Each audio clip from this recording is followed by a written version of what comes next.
एक एक कर सभी ने उसका रेप किया, लेकिन मरने से पहले दिशा साल्यान ने सुशांत सिंह राजपूत को कॉल कर सारी बात बता दी। 13 जून की रात ही सुशांत को मार दिया जाता है। सुशांत की बिल्डिंग के सामने वाली बिल्डिंग की सीसीटीवी फुटेज में कैप्चर हुई है।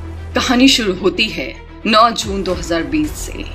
सुशांत की मैनेजर दिशा साल्यान को सूरज पंचोली अपनी पेंट हाउस में पार्टी के लिए इनवाइट करते हैं। दिशा साल्यान पार्टी में नहीं जाना चाहती थी क्योंकि कुछ वक्त पहले ही सूरज पंचोली के साथ किसी बात को लेकर उनकी अनबन हुई थी। लेकिन सूरज के बहुत जिद करने पर दिशा रात 8 बजे सूरज के पेंट हाउस पहुंचती है। पार्टी में पहले से महाराष्ट्र के सीएम उद्धव ठाकरे के बेटे आदित्य ठाकरे, सिद्धार्थ पिठानी, संदीप सिंह, रिया चक्रवर्ती का भाई स्वामिक चक्रवर्ती, सलमान खान के भाई अरबाज खान और दूसरे बॉलीवुड स्टार्स मौजूद थे। दिशा के वहां पहुंचने की कुछ देर के बाद ही एक एक कर सभी ने उसका रेप किया और किसी बिल्डिंग के 14th फ्लोर से उसे नीचे फेंक दिया, जिससे उसकी घटना स्थल पर ही मौत हो गई। लेकिन मरने से पहले दिशा साल्यान ने सुशांत सिंह राजपूत को कॉल कर सारी बात बता दी।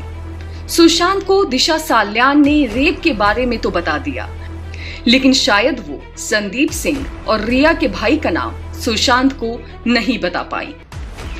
सुशांत इस बात से अनजान कि संदीप सिंह और रिया चक्रवर्ती का भाई भी इस घटना में शामिल है। वह दिशा साल्यान के फोन कॉल्स के बारे में उन्हें बता देते हैं, जिसके बाद सूरज पंचोली, आदित्य ठाकरे और दिशा के रेपिस्टों को ये बात पता चल जाती है कि सुशांत सब कुछ जान चुके हैं और सुशांत को फोन कॉल्स के जरिए धमकी मिलनी शुरू हो जाती है। इसी वजह से 19 जून की रात से लेकर 13 जून के बीच सुशांत ने 14 बार अपना सिम बदला था। सुशांत सिंह राजपूत दिशा साल्यान को इंसाफ दिलाना चाहते थे, लेकिन रिया चक्रवर्ती का भाई खुद दिशा के रेप और कातिलों में शामिल था।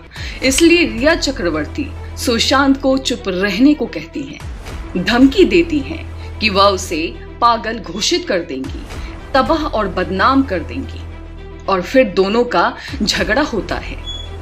रिया महेश भट्ट को कॉल कर सारी बात बता देती है। महेश भट्ट सब सुनने के बाद रिया को तुरंत सुशांत का फ्लैट खाली करने को कहते हैं और रिया सुशांत का घर छोड़ अपने किसी फ्रेंड के घर पे शिफ्ट हो जाती हैं। इसी बीच सुशांत के दोस्त संदीप सिंह, आदित्य ठाकरे, सूरज पंचोली और अरबाज खान को खबर कर देते हैं कि सुशांत चुप नहीं रहने वाला, वह कभी भी मीडिया के सामने अपना मुंह खोल सकता है। 13 जून को आदित्य ठाकरे का बर्थडे था। सभी लोग आदित्य ठाकरे के बर्थडे के लिए उनके घर पे इकट्ठा हुए थे और उसी रात सुशांत की हत्या का प्लान तैयार किया जाता है। 13 जून को ही सुशांत के घर पर भी पार्टी थी, क्योंकि सुशांत को रूमी जाफरी ने नए प्रोजेक्ट के लिए साइन किया था। इसी खुशी में सुशांत ने घर पे पार्टी ऑर्गेनाइज की थी। रात 10:20 के आसपास आदित्य ठाकरे भी सुशांत के पार्टी में शामिल होते हैं, जिसकी फुटेज सुशांत की बिल्डिंग के सामने वाली बिल्डिंग की सीसीटीवी फुटेज में कैप्चर हुई है और 13 जून की रात ही सुशांत को मार दिया जाता है। सुशांत की पोस्टमार्टम और विसरा रिपोर्ट में डेथ टाइम मेंशन नहीं किया गया है। जो कहानी अभी आप सुन रहे थे, इस कहानी का आधार है सोशल मीडिया पर सर्कुलेट होने वाला एक पोस्ट। यह पोस्ट किसने डाली है, इसका पता अभी तक नहीं चल पाया है।